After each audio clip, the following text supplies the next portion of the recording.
বিসমিল্লাহির রহমানির রহিম। প্রিয় দেশবাসী, আসসালামু আলাইকুম। আপনারা নিশ্চয়ই অবগত আছেন, গতকাল 5ই আগস্ট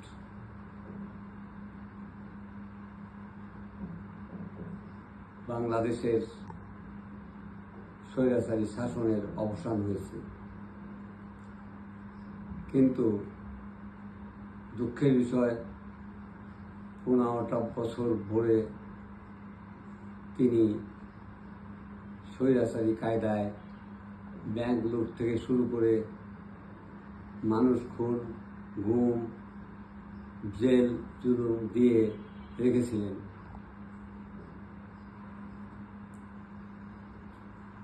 আমাদের ছাত্র জনতার আন্দোলনে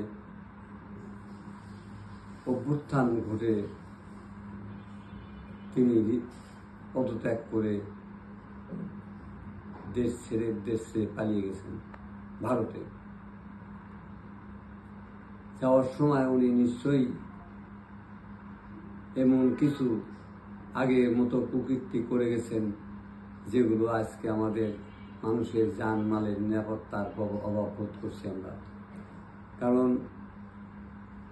গতকাল লোকের বাড়ি ঘর ভাঙচুর, মানুষ হত্যা, গুলি এগুলো করছেন। আমি মনে করি এগুলো কৃত্রিমভাবে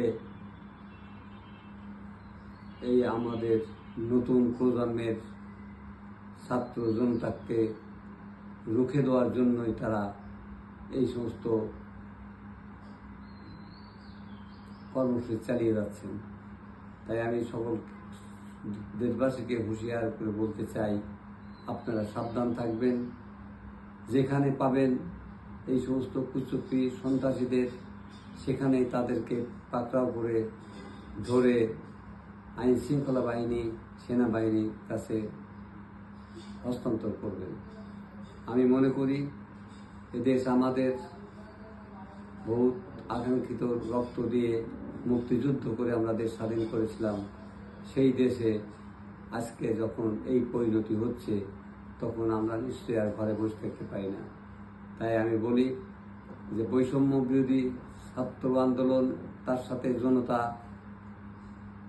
বিভিন্ন পেশার জনগণ একত্রিত হয়ে আজকে এই স্বৈরাচারকে বিদায় করেছে।